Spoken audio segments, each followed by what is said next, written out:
his hands quickly. "Nothing is broken. Well, on you. Your bike is toast."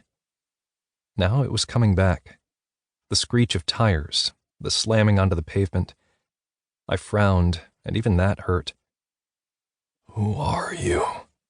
I did another husky rosebud impersonation. "I'm Sam. Sam Foster." He started to hold out his hand and then shoved it in his jeans pocket. "I saw from your license your name is Harper." I just stared, because I wasn't really able to do much more than that very well. "My dad will buy you a new bike. I don't want you to worry about a thing." He grimaced. "I know that's easy for me to say, when you're the one lying in a hospital bed, but I mean it. It was all my fault, and I'm going to see to it that you're taken care of." "Right." I was too tired to argue, and I still felt disconnected from reality. Was this actually happening? Judging by how banged up my body felt, it was. But it was hard to believe I'd have been that careless. I'd been riding for years and no one had ever hit me. Sure, I'd had some close calls. The streets were packed with cars at rush hour, but I was careful. No way I'd let someone plow into me. I was quick. I was professional. I was fucked. He approached the bed and leaned over to gently squeeze my arm. I wasn't accustomed to people I didn't know touching me, but a pleasant shiver rolled through me, and I sighed. There was something about his touch that made me feel better. I remembered that from earlier.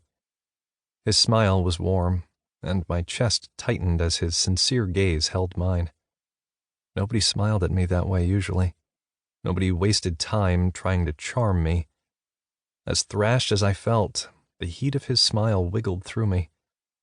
Why was he being so nice? Was he afraid I'd sue him? I wouldn't be surprised if that was his motivation. If there was one thing I was certain of, it was that most people were self-serving. He shared another beguiling smile. "Like I said, no bones are broken, but your shoulder was dislocated, and your leg was sliced open and bruised pretty badly.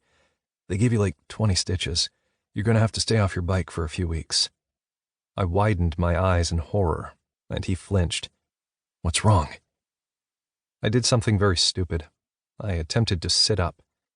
The screech I let loose didn't sound like me. He cowered briefly, and I fell back against the bed as agonizing pain radiated through my shoulder and shot down my arm.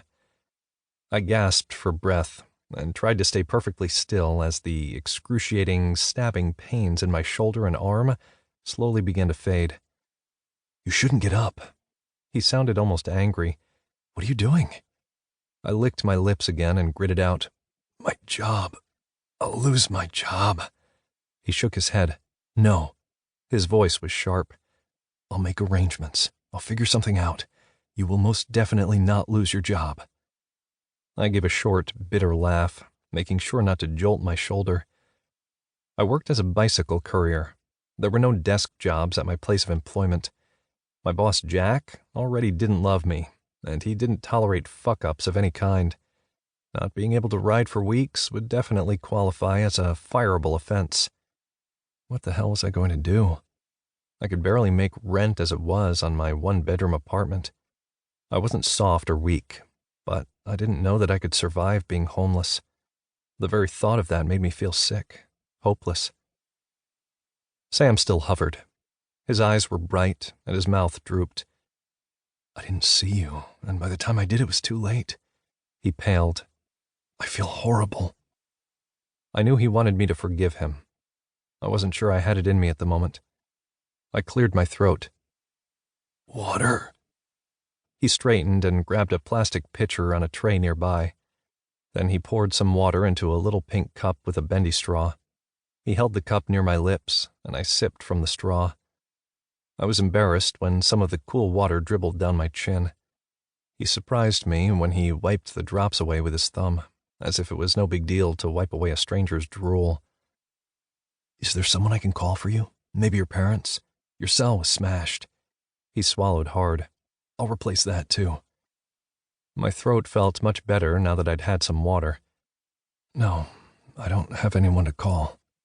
He frowned as if he couldn't imagine that would be true. "No one?"